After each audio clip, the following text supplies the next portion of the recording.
Hola, hola, ¿cómo están? Bueno, ¿cómo se te ocurrió este tema?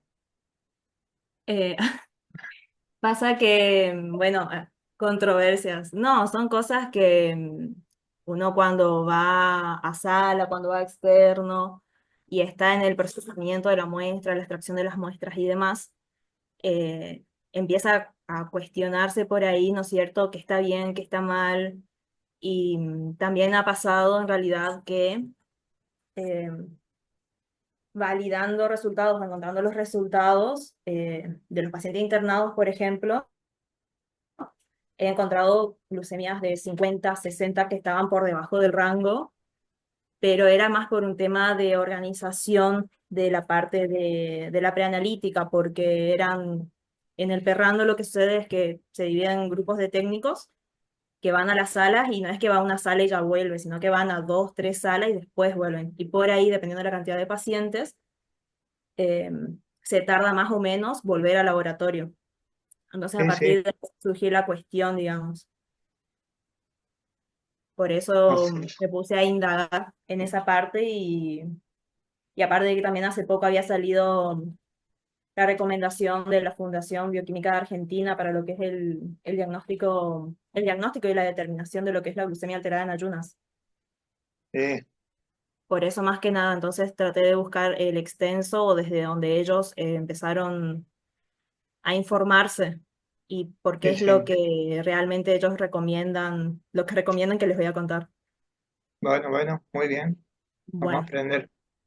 Bueno, damos inicio entonces al Ateneo. Buenas tardes a todos. Soy Florencia Caliba, residente del primer año de la Residencia Bioquímica Clínica de Chaco.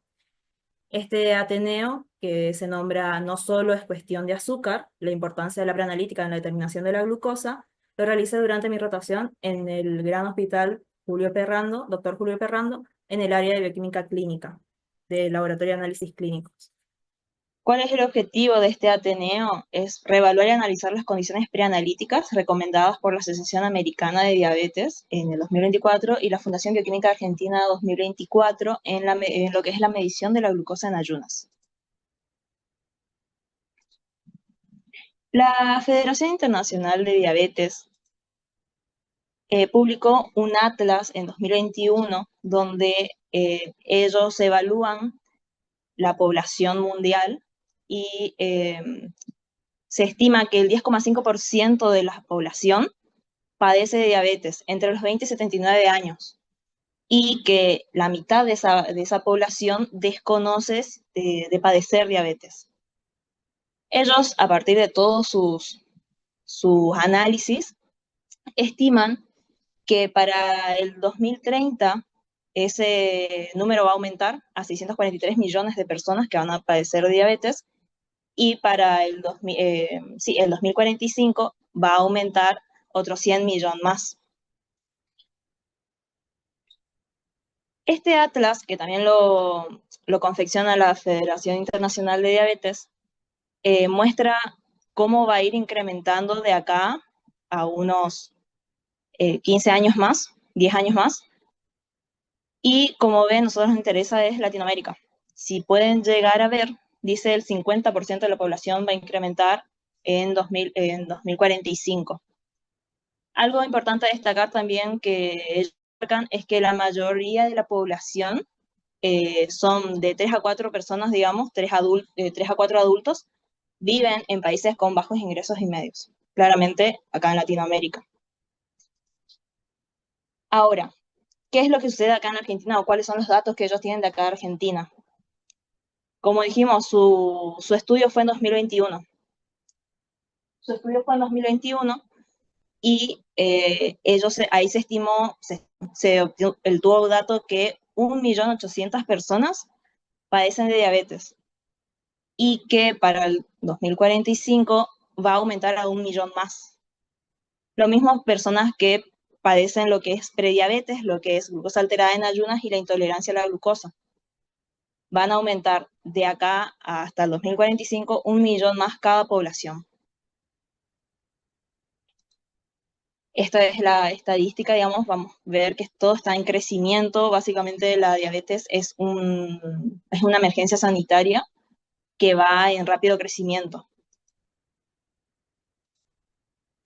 ¿Cuáles son los datos reales acá en Argentina? Para eso busqué en la base de datos del INDEC.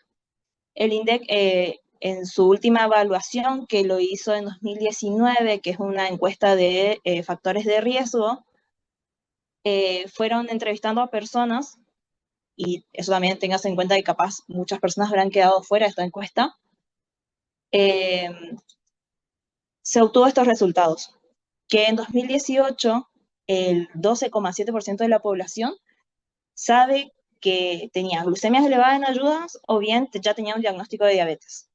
Y anteriormente, la encuesta en 2013 era de un 9,8%, o sea, estamos viendo que va en aumento.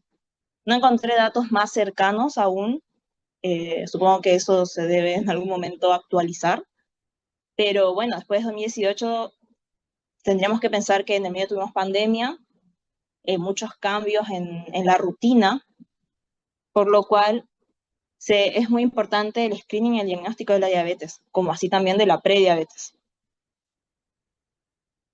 ¿Cómo se realiza el diagnóstico de diabetes? ¿Cuáles son las pruebas de laboratorios que realizamos? La glucemia en ayunas, o bien a veces la glucemia al azar, la hemoglobina glicosilada y la prueba de la tolerancia oral a la glucosa.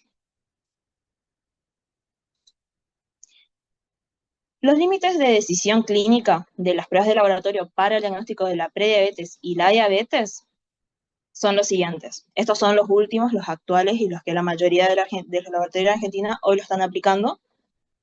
Es que la glucemia en ayunas, entre los 101 y 125 miligramos por decilitro, se va a categorizar como en riesgo de padecer diabetes y ya se la va a clasificar en diabetes cuando sea por encima de los 126. Tengamos en cuenta que para eso se debe tener dos resultados que superen ese punto de corte. Luego tenemos que si se hace la prueba de la tolerancia a la glucosa, la glucemia que sea por encima de luego de los 120 minutos poscarga, se va a tener que si se obtiene un valor entre un rango de 141 y 199 miligramos por decilitro, se va a categorizar como un prediabetes, o sea, sigue estando en riesgo de diabetes, y por encima de los 200 ya se categoriza como una persona que padece diabetes. También está la hemoglobina glicosilada, que si obtiene un valor de 5,7 a 6,4, se categoriza como un riesgo de padecer diabetes, y si ya se encuentra por encima de los 6,5%, ya se categoriza en diabetes. ¿Se acuerdan que yo anteriormente les mencioné glucosa alterada en ayunas y la intolerancia a la glucosa? ¿Cuándo vamos a hablar de glucemia alterada en ayunas? Cuando se encuentre en este rango, en una glucemia en ayunas, entre los 100 y 125. Y luego tenemos lo que es la glucemia postcarga, que si se encuentra entre los 141 y 199 miligramos por decilitro, se va a categorizar en una intolerancia a la glucosa. Todo lo que es prediabetes es muy importante tenerlo en cuenta en el laboratorio, bueno, el médico también, claramente, porque justamente ahí es donde se empieza más que nunca a implementar y a educar al paciente para no progresar a una diabetes, a no seguir alterando ese metabolismo de los carbohidratos. ¿Por qué medimos a la glucosa? Esto se me hizo interesante, esto estaba dentro de la recomendación, y justamente, ¿por qué lo medimos? Porque es justamente lo que está alterando es el metabolismo de los carbohidratos, que si bien es una medida muy indirecta de la patología, de la fisiopatología, es la más utilizada desde antes, ahora y seguramente más adelante, porque es muy esencial, porque refleja justamente este trastorno metabólico. Si bien no refleja la causa, sí es una consecuencia. Ahora, en la determinación de la glucosa, ¿qué es importante analizar cuando vamos a dar un resultado? Inicialmente, hablar de la preanalítica, la analítica y la posanalítica. para otorgar resultados confiables. Yo hoy me voy a centrar en lo que es la preanalítica. La parte analítica, para más o menos comentarles, es todo lo que nosotros realizamos en el laboratorio, que la máquina esté toda, que la determinación esté calibrada, las pruebas de control, tanto internas como externas, como las externas estén acordes, que el error analítico sea menor del 6,1% más que nada, y bueno, y en la postanalítica claramente evaluar el contexto del paciente para así poder validar los resultados que estamos dando. Bueno, ¿qué es lo que recomienda la Fundación Bioquímica Argentina? Vamos a ir leyendo de a poco y vamos a ir analizando cada punto. Para la determinación de las glucemias en ayunas, la toma de muestras se debe realizar por la mañana con 8 horas de ayuno. Se puede ingerir agua. La muestra que se debe obtener es por venopunción, recogida preferentemente en un tubo con anticoagulante e inhibidor de glucólisis. Se debe centrifugar, separar del paquete globular o utilizar tubos de gel separador y procesar dentro de los 60 minutos. Ahora, ¿por qué la toma de muestra para realizar estas glucemias esta glucemia se hace en ayunas en la mañana y no, por ejemplo, en la tarde? Entonces, una de las bibliografías con la que se respalda esto es que por ejemplo, es una estadística de un artículo en donde se evaluó 2 poblaciones que eran mayor de 20 años y que no tenían diagnóstico de diabetes. Si ven esta primera curva de acá, son los que se tomaron la muestra a la mañana y se fueron al médico a la mañana, y estos son los que fueron atendidos por la tarde.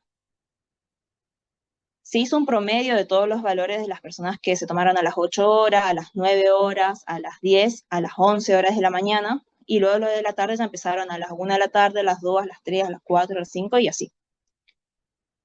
Como verán, hay una bastante variación de la glucemia en lo que es en la mañana, y en la tarde es como más estable.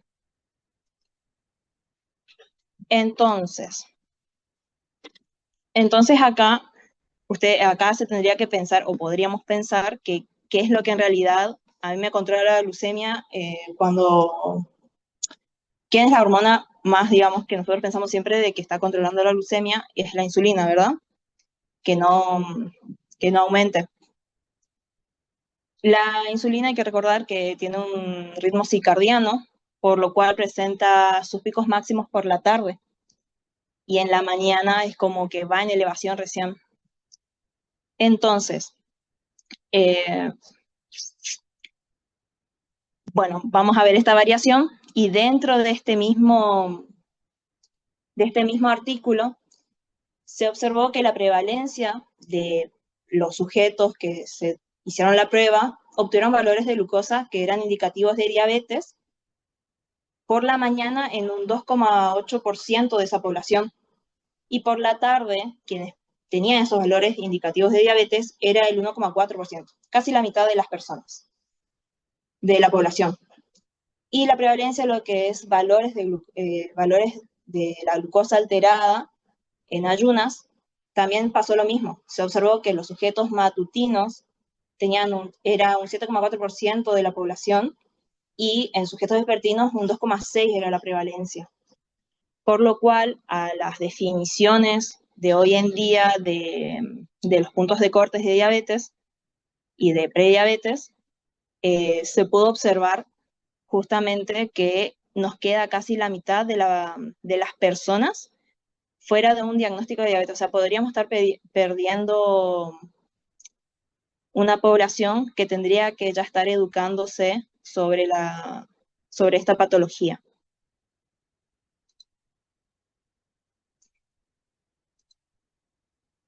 Ahora, ¿cuál es otro punto importante que quiero que se tenga en cuenta? Dice centrifugar, separar el paquete globular y procesar dentro de los 60 minutos. Y esto es algo importante porque acá tenemos que hablar de la tasa de la glucólisis y cómo esto afecta. En sangre completa, si yo no centrifugo y no separo el plasma, la tasa de glucólisis es de un 5,75 o 7% por hora. Aproximadamente estamos hablando de 10 miligramos por decilitro. Y además de esto, este porcentaje va a variar mucho respecto a lo que es la concentración de la glucosa que se tenga en la muestra, la temperatura ambiente y el recuento de los leucocitos que pueda llegar a tener ese paciente. ¿Por qué? Porque lo van a ir consumiendo y van a generando más glucólisis. Entonces esto puede variar, que es algo que no siempre lo vamos a poder tener tan en cuenta.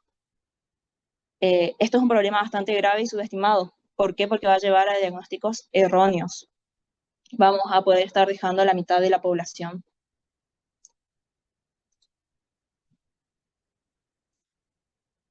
Luego, dice, preferentemente el tubo con anticoagulante debe ser con anticoagulante e inhibidor de la glucólisis. Entonces, ellos que dicen en la recomendación es empezar a utilizar un tubo que contiene buffer citrato en un pH ácido de 5,3 a 5,9. El ideal es el que tiene la mezcla de ácido cítrico, citrato de sodio, fluoruro de sodio con neta de sodio. Este tubo todavía no se encuentra disponible en la Argentina y cuando se publicó esta recomendación, que fue en 2024, tampoco estaba comercializándose en Estados Unidos. Recién solamente estaba en Europa, por lo cual es algo que va a tardar bastante en llegar. Entonces, a esto, la opción es utilizar anticoagulantes con heparina de litio, etadipotásico, fluoruro de sodio con etadisódico, y las demás, fluoruro de sodio con oxalato de potasio, fluoruro de sodio citrato y demás combinaciones. Y en todos los casos, en cualquiera de estos anticoagulantes, es decir, se debe procesar dentro de los 60 minutos. Y acá la bibliografía que lo respalda. Este es un estudio en donde vamos a ver la estabilidad de la glucosa en plasma con diferentes anticoagulantes.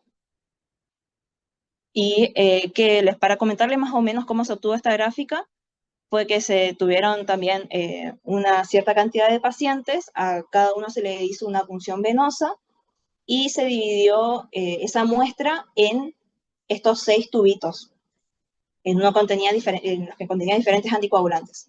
Inmediatamente se los alicotó y se dejó la primera tanda de tubitos. Ya a los 5 minutos se procesó, es decir, se centrifugó, se separó y se hizo la determinación de la glucemia, que es el valor inicial. Después, pasadas 2 horas, los otros tubitos, con las otras alícuotas, recién se separaron, se centrifugaron, se separaron y se determinó la glucemia, y así sucesivamente a las 8 y a las 24 horas. Es decir, se fue obteniendo la variación de la glucosa en función del tiempo de procesamiento. Es decir, yo lo dejé a temperatura ambiente y luego lo proceso a las 2, a las 8 y a las 24 horas. Y como pueden observar, esta última gráfica de acá es la que peor resultados obtuvo, o sea, es decir, es la que tiene mayor tasa de glucólisis, que es la que contenía etadipotásico. La que está acá, que es de color verde, es la que contenía fluoruro de sodio con eta de sodio. También no tuvo una buena correlación, digamos, de recuperación de la glucosa. Tuvo una tasa de disminución más alta, respecto a las demás. Las demás que contenían fluoruro de sodio con heparina de sodio o con oxalato de potasio o con citrato de sodio, y la ideal, que esta que dice acá, FC Mixture, que es la que recomienda la federación, es la primera que ven acá, que es justamente la que mejor mantiene la estabilidad de la glucosa en el tiempo, en cuanto a lo que hablamos de las diferencias de tiempo de procesamiento. ¿Qué otra cosa destacar en esto mismo? Esto es otra curva que lo que se hizo fue comparar la heparina de litio, el ETA, el fluoruro de sodio con diferentes citratos, digamos, y estos eran diferentes marcas, por eso van a ver que siempre es el mismo anticoagulante. Se obtuvo un valor que iba a ser el valor de referencia a partir de que se lo centrifugó inmediatamente, se lo procesó inmediatamente, que fue con el tubo de heparina de litio. Y a partir de ese valor empezaron a hacer lo mismo que en el trabajo anterior. Cada 15 minutos, y cada 15, cada 30 y cada 45, y así sucesivamente, se fue determinando la glucemia. Se separaron la sangre que se obtuvo de cada paciente en diferentes alícuotas y se fue procesando en diferentes tiempos. Ustedes pueden observar que tanto la heparina de litio como el EPTA, acá no sé si llegan a ver, pero acá estamos a los 40, ahí estamos a los 60 minutos, que eso le marco en naranja, son a los 60 minutos, es decir, a la hora. Vamos a ver que la tasa de glucólisis disminuye acá marcadamente. Acá también el fluoruro de sodio también baja significativamente el valor de la glucemia. Este también bajó, pero se mantuvo en su estabilidad. Esto es una marca que la verdad el artículo no lo mencionaba, y acá las otras dos marcas que, como le digo, no mencionaba, pero también mantenían no generaron diferencia significativa en el tiempo de procesamiento. Entonces eso es algo a tener en cuenta y por qué justamente lo están recomendando. Otra aclaración que hace la recomendación es: se debe tener en cuenta que el fluoruro inhibe a las últimas etapas del proceso glucolítico, por lo que la disminución de la glucosa en la primera hora es significativa, a diferencia de lo que es la mezcla del ácido cítrico, que va a inhibir a la glucólisis en sus primeras etapas. Entonces acá va algo que no sé si todos lo tienen en cuenta o no todos, o por lo menos a mí me ha pasado que durante mi etapa de la carrera, el fluoruro de sodio decían que era como el que se tenía que utilizar para la determinación de la glucosa, porque era un buen inhibidor de la enolasa, en lo que es en la etapa de la glucólisis. Pero siempre era fluoruro de sodio y es el título como tal, digamos. Y en realidad el fluoruro de sodio solo, sin un buffer de citrato, digamos, alguien que acidifique el medio, carece de su poder de acción. ¿Por qué? Porque es un inhibidor a largo plazo en realidad.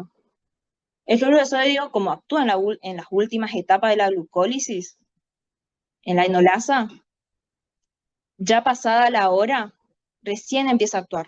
Es decir, a la hora recién está actuando el fluoruro de sodio. Y es lo que vamos a ver en estas gráficas. Esta gráfica es sangre entera y esta es en plasma. Esta curva que está acá con los puntos negros es el fluoruro de sodio, y la que está en blanco es la heparina de litio. Y acá sucede lo mismo. Como verán, y acá se encuentra a la hora ambas, tanto la heparina de litio como el fluoruro de sodio, ambos disminuyen el porcentaje de glucosa. Y en cambio acá, también en plasma, también decrece. Por más que lo separemos y centrifuguemos, también empieza a disminuir a la hora. Y vemos que luego de la hora, el fluoruro de sodio sí, en ambos tipos de muestra, permanece con valores más estables, al igual que acá. Pero la heparina de litio, por ejemplo, decae en la tasa de glucólisis, como lo es acá también. O sea, claramente el fluoruro de sodio sí sirve como un inhibidor, pero tiene una acción a largo plazo, pasada la hora, con respecto a los demás anticoagulantes. Y eso es algo que hay que tenerlo en cuenta. Lo último entonces, y vuelvo a remarcar la recomendación que para todas las muestras, en caso de demora, separar del paquete globular y refrigerar a 4 grados Celsius hasta su procesamiento dentro de las 72 horas. Entonces, se hizo un estudio en donde se ve que la disminución plasmática durante el almacenamiento de la sangre completa en adultos. Y se pudo observar que claramente el decrecimiento de la concentración de la glucosa en el tiempo a temperatura ambiente es mayor que en un baño con hielo. Además, aparte de eso, se estudió otros analitos para ver si alteraba o no. Entonces ahí tenemos el sodio, en donde tenemos muestra a temperatura ambiente y en hielo, en donde vemos que la variación es prácticamente mínima y la misma, o sea, no cambia entre que queda a temperatura ambiente y conservándose con un baño de hielo. El calcio sucedió lo mismo, la urea sucedió lo mismo y el cloro sucedió lo mismo.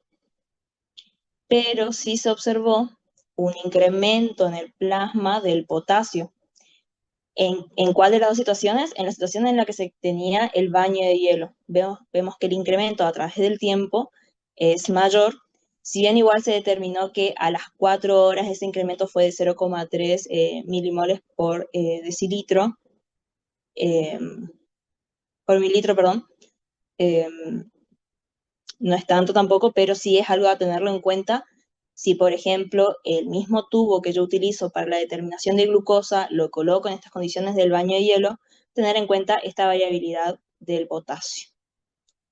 Y bueno, ya a temperatura ambiente, sí, tal vez, no es que tal vez, si bien se mantuvo un poco en el tiempo, decreció un poco, pero no tanto. Entonces, como conclusión de todo este análisis que estuve realizando, es que la fase preanalítica representa un eslabón crítico en la cadena de lo que es el valor del laboratorio clínico, y todos los errores que se pueden presentar van a comprometer a la calidad del resultado y por ende la toma de decisiones clínicas. Por lo cual, lo mejor que se podría hacer es garantizar la calidad de la fase preanalítica, que implica claramente, como vieron, las exigencias, perdón. Los factores son varios y controlarlos a todos es un desafío. También son cosas que por ahí son muy exigentes y no se adecúa siempre a los contextos de los diferentes laboratorios. Lo ideal sería minimizarlos, todo lo que sea práctico, y estandarizar para así poder minimizar estos errores. Y obviamente la capacitación del personal, la estandarización de los procedimientos, el uso de controles de calidad y la colaboración interdisciplinaria son elementos que van a lograr este objetivo. Al mejorar la etapa preanalítica, vamos a contribuir a un diagnóstico más preciso y a una mejor atención al paciente. Esta es parte de la bibliografía que utilicé. Muchas gracias.